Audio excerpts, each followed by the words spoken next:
Terima kasih Syairul. Assalamualaikum dan salam hormat.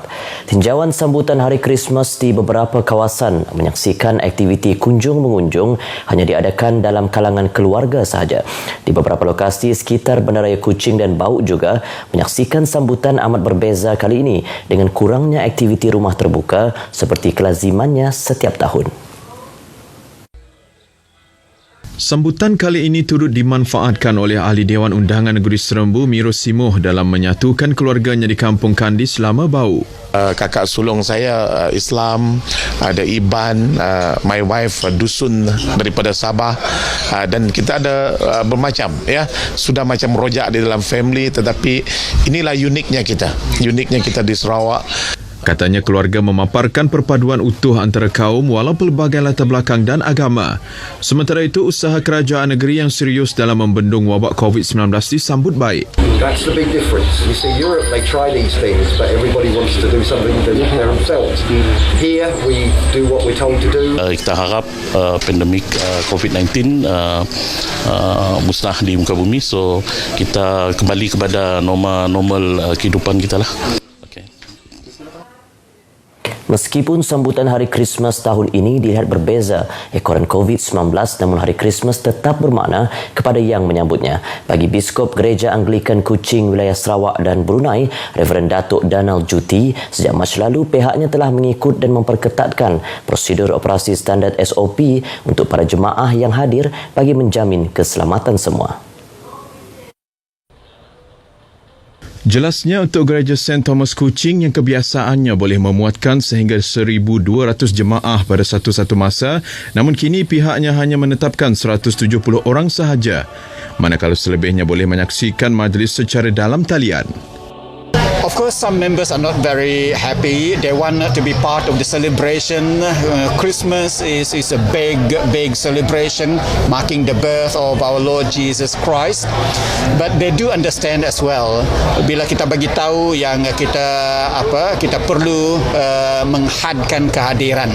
Beliau yang ditemui pemberita RTM selepas selesai upacara sembahyang Christmas bahasa Inggeris di Gereja St. Thomas Kuching pagi tadi juga berkesempatan memberi pesanan kepada semua penganut Christmas. Saya dengan kesempatan ini ingin mengucapkan selamat menyambut Hari Christmas sekali lagi dan juga selamat menyambut Tahun Baru 2021.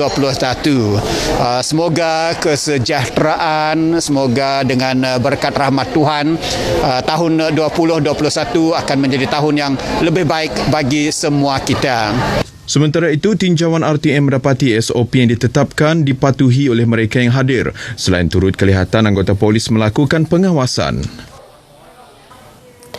Seramai 20 orang bayi dilahirkan di beberapa hospital utama kerajaan di negeri ini pada sambutan Hari Krismas hari ini. Setakat pukul 10 pagi tadi, daripada jumlah itu seramai 13 orang bayi lelaki dan 7 bayi perempuan dilahirkan bermula tengah malam tadi. Hospital Umum Sarawak merekodkan jumlah kelahiran tertinggi iaitu 9 kelahiran dengan 6 bayi lelaki dan 3 bayi perempuan, diikuti dengan Hospital Miri dengan 5 kelahiran iaitu 3 bayi lelaki dan 2 bayi perempuan. Hospital Sibu pula mencatatkan 4 kelahiran iaitu masing-masing 2 bayi lelaki dan 2 perempuan. Hospital Bintulu pula merekodkan hanya 1 kelahiran iaitu bayi lelaki. Manakala Hospital Limbang merekodkan 1 kelahiran bayi lelaki yang merupakan bayi terawal bersempena sambutan Hari Krismas hari ini yang dilahirkan pada pukul 12.03 tengah malam tadi. Bayi tersebut dilahirkan oleh pasangan berbangsa Melayu dengan berat 3.1 kilogram. Tanpa bantuan kerajaan, mungkin sukar untuk mendirikan rumah panjang dengan 22 pintu ini. Demikian luahan tuai rumah Edward Nuli Anggun ketika menceritakan kronologi pembinaan rumah panjang mereka di kilometer 8 Jalan Sepupuk Kampung Iran, Suainiah baru-baru ini. Dengan anggaran kos hampir RM500,000, tapak dan rangka utama setiap atap rumah mereka kini telah siap didirikan. Jadi rumah kami tu munyi kuaku tadi yang tahu disebut 100% dibantu oleh kerajaan negeri Sarawak. Anda GPS lah. Laban aku nyebut GPS, laban wakil rakyat hari PBB pun bisa nulung, wakil rakyat hari PRS pun bisa nulung, wakil rakyat hari PDP pun bisa nulung. Menurut Tuan Rumah Edward Nuli yang merupakan bekas seorang guru besar, bantuan bagi meratakan tapak dan asas binaan rumah panjang adalah sumbangan Ahli Parlimen Bintulu Datuk Seri Tiong King Sing berjumlah lebih RM200,000. Manakala Adun Samalaju Majang Renggi menyumbangkan kos pembinaan atap berjumlah RM220,000 dan jalan masuk ke kawasan tersebut RM40,000. Sementara itu, lebih RM21,000 pula disumbangkan Menteri Utiliti Datuk Seri Dr. Stephen Rudy Utom bagi membeli batu bata dan pasir.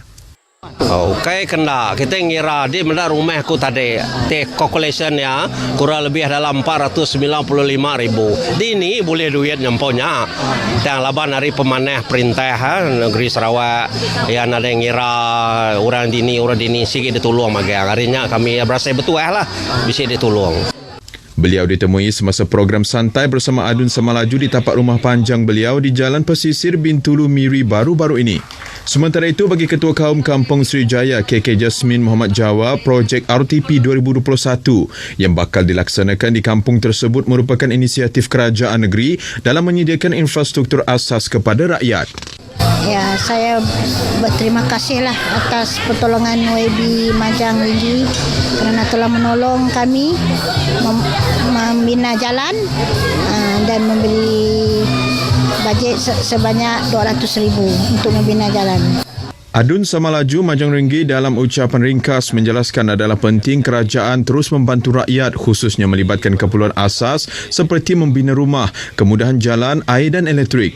Justru ketua-ketua kaum dan masyarakat perlu terus bergandingan bersama kerajaan supaya permasalahan dapat diselesaikan.